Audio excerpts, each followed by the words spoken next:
Do you feel hopeless about climate change and the damage we are doing to our planet? I did.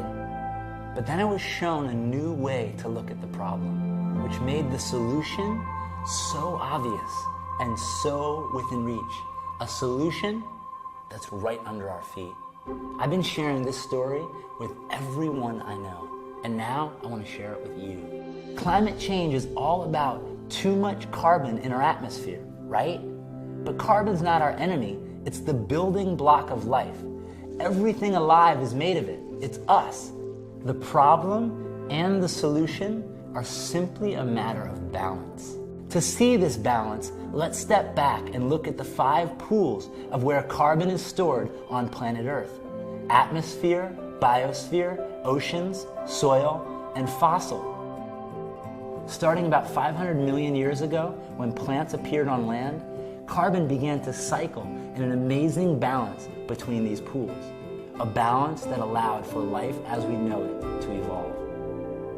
Then one life form, us, figured out how to extract carbon from the fossil pool, which is pretty much a permanent timeout zone for carbon. Then we burned it for energy, putting it into play, disrupting that balance. Human beings have done several other things to throw this natural carbon balance out of whack. The way we manage land and do agriculture is moving even more carbon from the soil and biosphere into the atmosphere.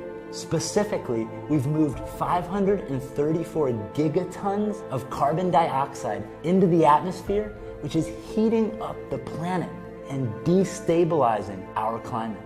The big question is, where do we put this excess carbon? Well, remember when I said that the solution is right under our feet? It literally is. It's the soil.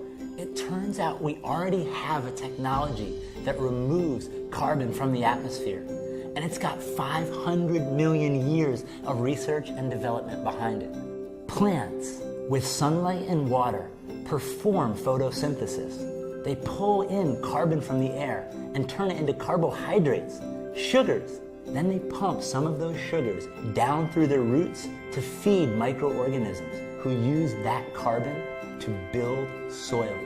Voila, carbon moved. Plants pump it in and soil stores it. Nature's living technology is amazing. What if we worked with this regenerative technology instead of destroying it? How could we do that? By giving a little carbon back. Scientists have recently discovered that applying a thin layer of compost sets up an ongoing positive feedback loop that brings more and more carbon into the soil each year.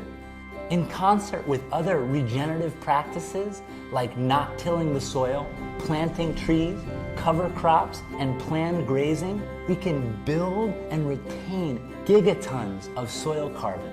This is carbon farming. This is regenerative agriculture. And there is nothing more powerful than an idea whose time has come. Check this out. Unlike more carbon in the atmosphere, more carbon in the ground is good for us. It makes healthy soil, which is nutrient-rich, full of life, and holds way more water. This means more nutritious food and crops that are more resilient in the face of drought. That's good news for farmers, families, and everyone that eats. Remember this: the way we grow our food, fiber, and fuel either puts carbon up into the atmosphere or it pulls it down into the ground. The regeneration of soil is the task of our generation. Our health, the health of our soils, and the health of our planet are one and the same.